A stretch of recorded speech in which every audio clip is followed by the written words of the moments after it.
আসসালামু আলাইকুম গাইস। আশা করি আপনারা সকলে অনেক অনেক ভালো আছেন। তো আজকে আমি কলেজের উদ্দেশ্যে যাচ্ছি। তো এখন কলেজে যাচ্ছি। যাবো না এই সময়।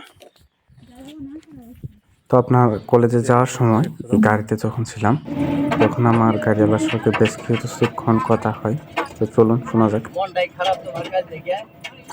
আমার ছেলে আছে পরীক্ষা দিছিল, শেরপুর দিয়ে পড়াইছিলাম।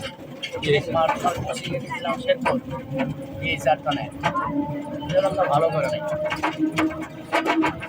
যেটা আছে ওটি সকালে বলতে তোমার কি করবো, মনটা 2 লাখ টাকা খরচ করতে দিলে বসে হয়।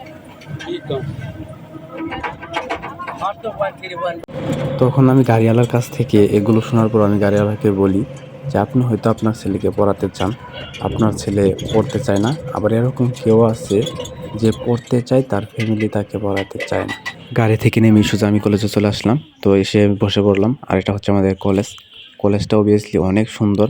আর এখন আমাদের কাছে দেখতে পাচ্ছেন কলেজের কাছে ফুল ফুটেছে, অনেক সুন্দর আর দেখতে। তো আমার কাছে অনেক ভালো লাগে। ক্লাস শেষ করেই চলে আসলাম গরমের ভিতর আইসক্রিম খেতে। তো আইসক্রিম খেয়ে এখন যাবো প্রাইভেট পড়তে। তো আইসক্রিম খেয়ে সোজা চলে আসলাম প্রাইভেট পড়তে। তো এখন আপনার 1টা বাজে। তো তারপরে প্রাইভেট পড়ে আবার সোজা বাড়ির দিকে চলে যাব। এখন কলেজ থেকে বের হলাম, এখন সোজা বাড়ির দিকে চলে যাব। আর এখন প্রচুর রোদ উঠছে, তার কারণে অনেক গরম লাগতেছে। এখন আপনার একা একা গাড়ি পাওয়া একটা মুশকিলের ব্যাপার। কি পরিমাণ রোদ উঠছে, রোদের কারণে কিছু দেখা যাচ্ছে না। তো এখন আমি যাচ্ছি অটো স্ট্যান্ডে, এখন সোজা বাড়ির দিকে চলে যাব। আর একটা হচ্ছে শ্রীপতি ভূমি কার্যালয়, তো দেখতে অনেক সুন্দর। আর এটা হচ্ছে শ্রীপতি সব থেকে বড় মসজিদ। তার কারণে মূলত আমি এখন যাচ্ছি আপনার অটো স্ট্যান্ড। তো অটো স্ট্যান্ড থেকে আমি সোজা বাড়িতে চলে যাব। আর অটো স্ট্যান্ডে এসে আমি গাড়িতে চড়ে বসলাম, আর সোজা এখন বাড়ির দিকে গাড়ি ছেড়ে দিল।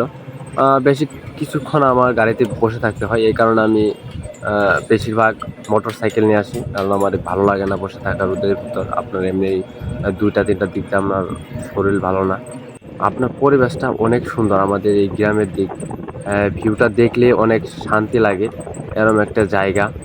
তো আপনাদেরকে বেশ কিছু জায়গা ঘুরে দেখাবো আমি, আমার ঘুরে দেখানোর ইচ্ছা আপনাদের। কি আর বলবো, কিছু বলার নাই। যে পরিমাণ আপনার গরম উঠছে, এই পরিমাণ গরমে আপনি কই যাবেন, কই থেকেই বা আসবেন, কোনোখান থেকে ভালো লাগে না আপনার। আমাদের কলেজ তো শেষ 1টায়, তো 1টা থেকে 2টা একটা প্রাইভেট ছিল। তারপর আধা ঘন্টা বসেছিলাম, 2টা বলতে 2টা 30-এ প্রাইভেটটা শেষ হয়েছিল। তারপর আপনার আধা ঘন্টা বসেছিলাম। আধা ঘন্টা বসার পর 3টার সময় গাড়িতে চড়লাম। যে পরিমাণ গরম, শ্রীপতিও থাকা যাচ্ছে না, এরকম একটা আপনার অসহ্য পরিমাণ গরম উঠছে। আর এখন তো মাথার উপরে যে পরিমাণ রোদ উঠছে, রোদের অনেক পাওয়ার।